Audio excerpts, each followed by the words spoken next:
So welcome back to another video, and today we're taking a look at the Serbian national team. It is a World Cup qualifiers weekend, so we have all the national teams playing, and I also got a request for this specific national teams. So I think this is the perfect time to take a look at some national teams. We're gonna start with Serbia. We're gonna take a look at the tactics, how they play in real life, and see if we can translate that into the game.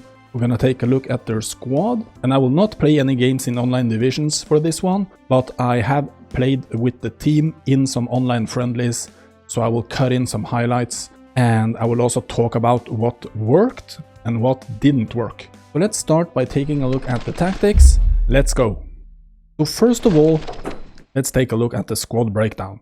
So obviously it's a very good team, 4.5-star team. 80 rated forwards, 82 rated midfielders, and 77 rated defense. And as you can see on the list right there, and maybe you already knew, their midfield is stacked with very good players. So this is the formation I chose to go with. And I think I'm gonna jump right into the instructions to get that out of the way. I know a lot of you just like to know what the instructions are. So let's take a look at the attacking instructions. So it's possession game, short pass.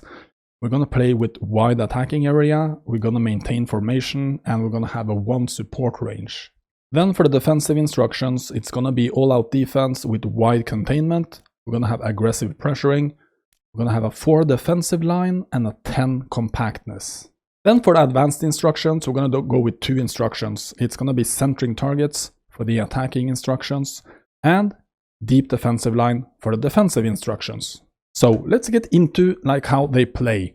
And the coach of this team is Dragan Stojkovic.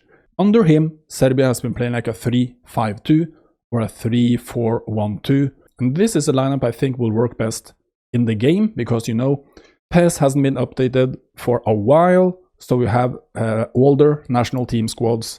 And in real life, there are some changes. There are some players they have been using lately that are not available in the game. But they do have a lot of the players, so it's not going to be that much different from the real life starting 11.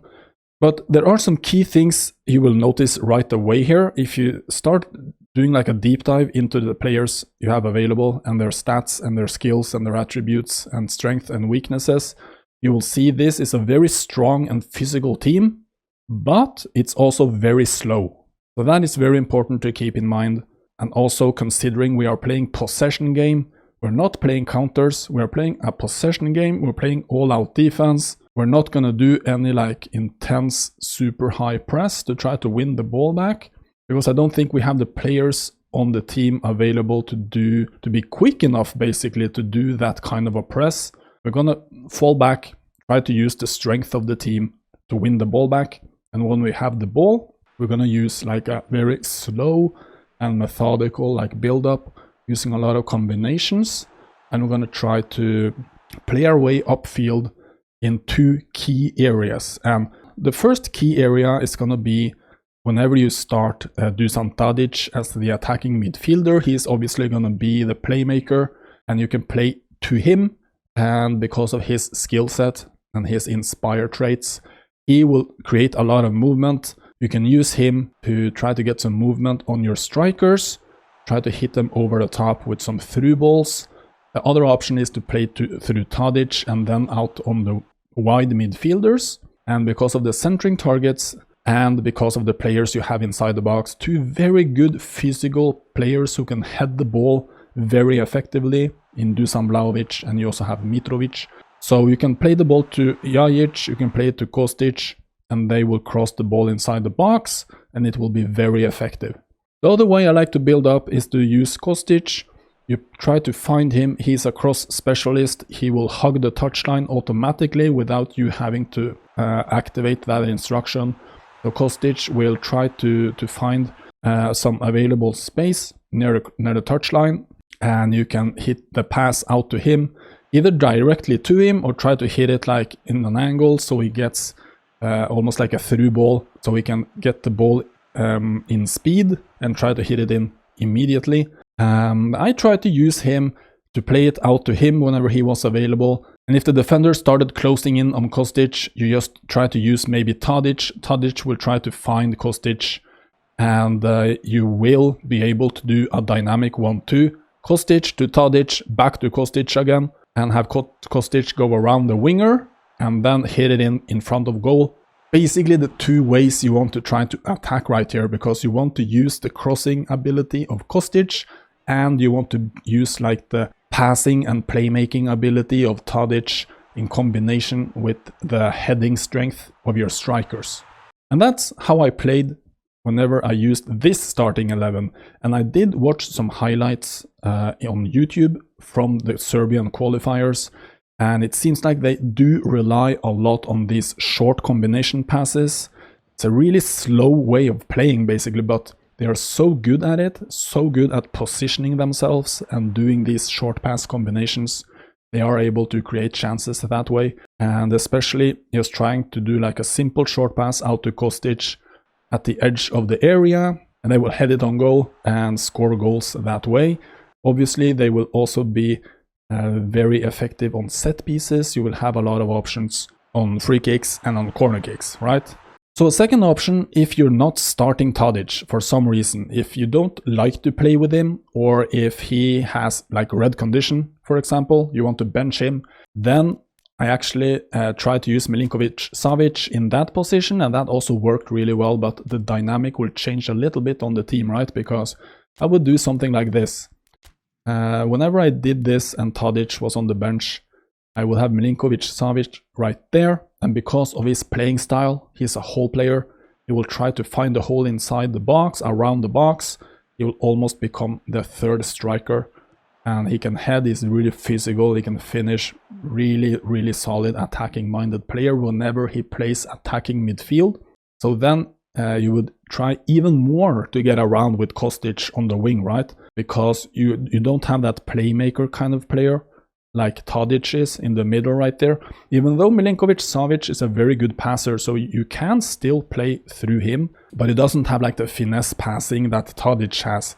Even though he has very good passing, you can still use Milinkovic-Savic as a 1-2 player. If you have the ball with Kostic, see if Milinkovic-Savic is available for that 1-2 to get Kostic around, and then you whip it in with Kostic and go for the finish. And one thing you also might ask yourself is, why aren't you starting Luka Jovic? Personal preference, because lately Serbia has been playing with Vlahovic, with Mitrovic. Those two have started up top, and also to get the most out of this playing style with the crossing ability of Kostic, I think it's more effective to start with Vlahovic and Mitrovic. And also a very key aspect to this is Jovic with a fox in the box. So whenever you start Mitrovic, I don't want to start Jovic next to him, because I don't want two players with similar playing styles. I don't want two fox in the box, because Mitrovic is also a fox in the box, while Vlahovic right there, he is a goal poacher. So I think it's useful to have different playing styles up top when you have two strikers. And the third key thing, which basically is the main thing, is Jovic is a super sub. So with this guy, you put this guy on in the second half and he will be even more effective than from the start of the game. So I think this is just squad management. Try to use Jovic late in the games as a sub instead of starting him, right?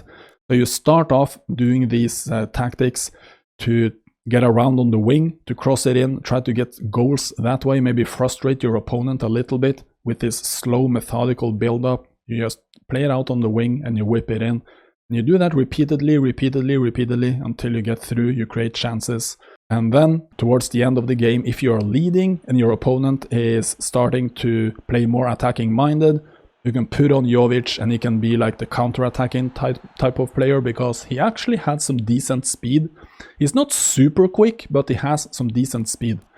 So combined with his finishing skills and the super sub trait, the super sub skill, Jovic will be very effective off the bench late in the games. And defensively, I mean, we play all-out defense. We just fall back. We try to form that wall in front of the box. We try to push them wide with the wide containment. And whenever they cross the ball inside the box, You try to use the strength of your players you have there. Very strong physical center backs. You have Nastasic, you have Milenkovic, you have Maksimovic, and you also have Mitrovic as a fourth option on the bench. And I did try this out in some friendly games, and it worked perfectly fine as long as you know how you should use this team to get the most out of their strength and play the way they're supposed to play. If you try to play any counter-attacking and if you try to run a lot, if you try to sprint a lot with this team, if you try to dribble and stuff like that, you're not going to succeed, I think. I didn't try it because I don't feel like that's the way you play with this team. You just play simple passes, you wait until space opens up, and you try to exploit it with smart passing and smart positioning. And you use the skill with Kostic because he is so good at crossing the ball. And you have these very good strikers in the middle who can head and finish and score the goals for you. So let's wrap up this video. So there you have it. That's the way I would play with Serbia, and I think it is fairly similar to the way they play in real life based on the statistics I saw over on whoscored.com and the match reports right there from their qualifiers. And also considering the squad you have available in the game, I think it's a fairly logical way to play and to use their team to get the most out of them. So what do you think about the tactics? Let me know in the comments. And since we are playing qualifiers, I think they also play some qualifiers next week. We can keep checking out national teams. So if you have some ideas about which teams you want me to try out, let me know in the comments. And thank you so much for watching. Stay safe, and I will see you guys in the next one.